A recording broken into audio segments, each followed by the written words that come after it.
guys, welcome back to the HandyTech channel. In this video, I'm going to make a start on some small upgrades I'm making to a friend's kitchen. We'll discuss the products that I'm using and the way I'm going to install them. This kitchen has two recesses, one for the fridge and one for a cooktop. The cooktop is the main area we'll be working on. You can see it's got some dated tiles and a really old extractor. The owners want to do a new splashback, install some overhead cupboards and update the appliances. So after doing some measurements, we went to Bunnings and we bought some caboodle cupboards, some tiles for the splashback and a few other bits and pieces that we'll install, and I'll show you how all of these go in. I started off with assembling the cupboards. We've got 4 150mm wine racks and one 600mm center cabinet. I'm not going to show too much of this process because the instructions in the caboodle manual are actually really good. But what I will say is make sure you sink the screws down past the surface of the wood. That way when your cupboards butt up to each other, there's no interference with how close they can sit together. Here's a look at those cupboards partially assembled. You might be able to notice a small colour mismatch between the cupboard and the wine racks. However, caboodle, they have separate cabinet doors that go onto these cupboards and they come in the colour that you choose. So in this case we've gone for a gloss white, and it's a perfect match with the wine racks. So as well as buying the cupboard doors, you also have to buy the hardware. In this case we got some nice soft close hinges. This really adds to the quality feel of these cupboards.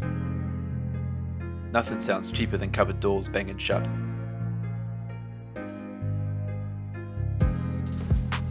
Sweet, so this is the area that those cupboards I've assembled are going to hang.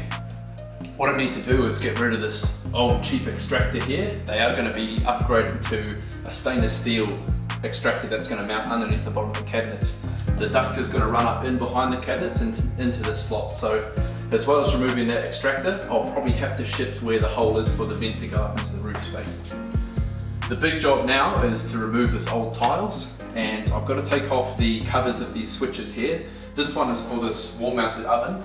The other one here is for the extractor. So I do have some nice stainless steel cover plates that are going to go on and replace these. We're keeping this bench, and even though this oven top here, this gas top will probably be replaced, we still want to keep this area as clean as possible. It has to be a functional kitchen, so we're going to try to keep this clean and just minimise the mess we make. I've actually just rolled in the bin from outside, and I've got tile scrap. It's just going to go straight into here. Anyway, let's get on with it. After removing the cover plates by hand, I can use a screwdriver to take these wall plates off the wall. Don't forget this stuff is live, so if you're not comfortable, make sure you isolate first. It's really important that you wear the correct safety gear when you're removing these tiles. The shards can be extremely sharp. I'm using a cold chisel with a hammer just to loosen them from the wall, and then it was pretty easy just to pull the tile off by hand. And make sure you put down a piece of cardboard or a tarp or something just to help minimise that mess. And another quick tip, just clean as you go. It always sort of helps minimise the effort at the end of the day if you've been cleaning while you're working. The excess grouts and tile set can be removed from the wall with a putty scraper. So now with the old tiling and the silicone removed around that bench, I can see some shoddy work. Well, what I thought was shoddy work. This will catch up to me later. The owners have gone for these marble look porcelain tiles, and 600 by 600, so pretty big tiles. We're going with this Resiflex tile adhesive, and I've used it a few times before and never had trouble. And when we're mixing it, we're going for that toothpaste consistency.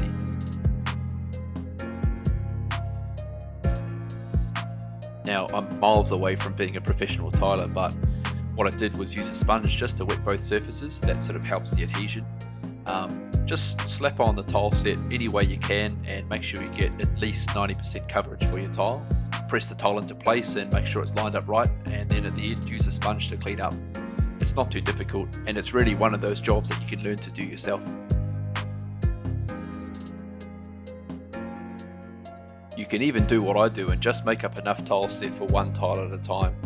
Don't forget to arrange your marble look tiles in a pattern that looks interesting.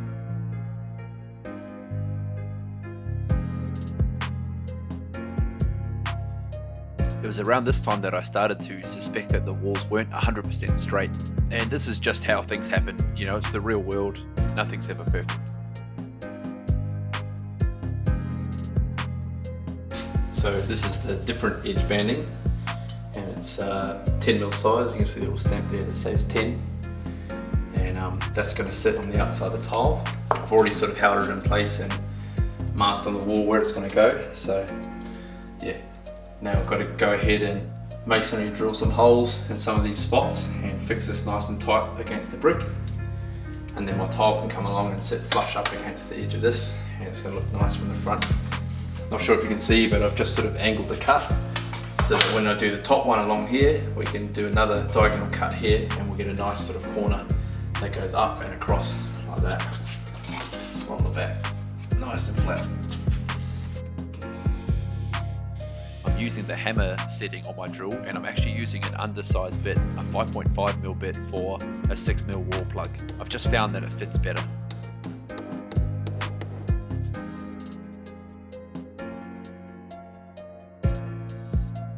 And here's tiling that side, and you'll probably wonder how I cut the hole out for the switch socket, and I just used a diamond blade on my angle grinder.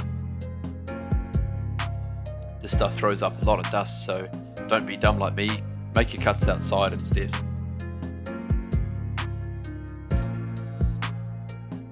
Remember I mentioned the walls weren't exactly straight? Well, this side of the tiles I had to prop up with some little 1.5mm spacers just to maintain an even grout line along the top of all the tiles. It's a good idea to wait for your first row of tiles to set up, and also we probably should install the cupboards first before we put on the next layer of tiles. So this is a pretty good spot to end part 1. In part 2 we're going to look at reinforcing the ceiling so that we can install the cupboards, and we're going to continue on with some prep work for the rest of the tiling. Hopefully you've already picked up a few tips to help you out with your reno so far, and if you want to see more, give me a thumbs up and subscribe to the channel. Cheers guys, see you with part 2 very soon.